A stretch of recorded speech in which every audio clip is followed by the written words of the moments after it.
I'm studying in second A3. Telugu పఠనం. తాతయ్య వచ్చేసరికి టీవీ చూస్తున్నాడు. చిన్న ఎలా నీకు రేపు పరీక్ష ఉంది కదా అని అడిగా. రైనా పుస్తకంలోని ప్రతిదీ చదవడం ఎందుకు తాతయ్య? Good morning to all. My name is M. Andrew. I am studying in second A3 Telugu పఠనం. అనగనగా ఒక అడవిలో చౌరి అనే నక్క ఉండేది. అది రాత్రి పూట ఊల వేషం వేసుకుంటూ తిరిగేది.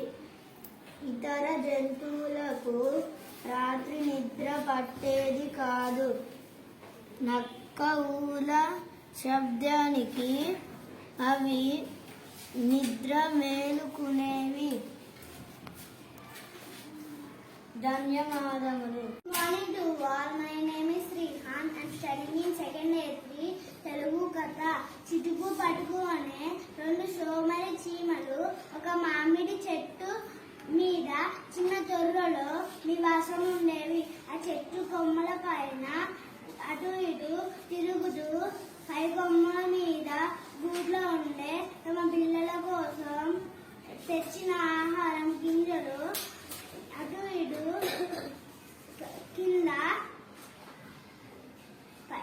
కొమ్మల మీద రాలి పడినప్పుడు ఏరుకొని తింటుండేవి.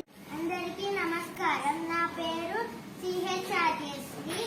తెలుగు పఠనం. ఎప్పుడు కుతంత్రాలు పన్నే నక్క ఆ రోజు అలాంటి అవకాశం దొరక్క విచారంగా ఓ చెట్టు నీడన కూర్చొని ఉంది. పైగా ఉదయం నుండి ఏమీ తినకపోవడం వల్ల ఆకలిగా కూడా ఉంది. దాన్ని అలా చూసిన కుందేలు, ఏమిటి నక్క మామ, చాలా విచారంగా కనిపిస్తున్నావు, ఏమిటి విషయం అని పలకరించింది. కుందేలును చూడగానే నక్కకు ప్రాణం లేచొచ్చినట్టు అయింది. Good morning to all. My name is Ashishwardhan. I am studying in second A3 ఈరోజు తెలుగు పఠనం. కవులులో వేటగాడినాడు. అతనితో తెలివి తక్కువ అక్షరం ఎక్కువ. ఒకరోజు ఏదిన జంతువును వేటాడి ఉరికి తీసుకున్నాడు. అందరికీ నమస్కారం. నా పేరు Vidyala. I'm studying in second A3 Telugu పఠనం.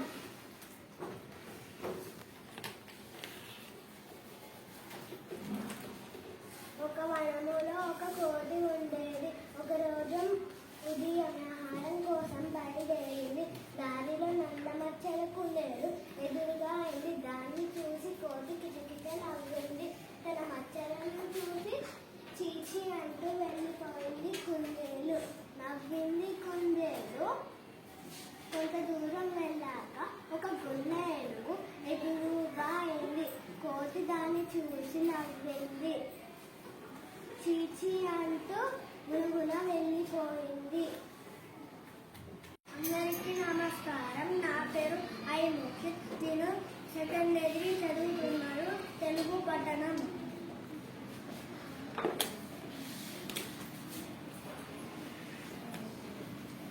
రాత్రంతా అడవి నిర్మానుష్యంగా ఉంది.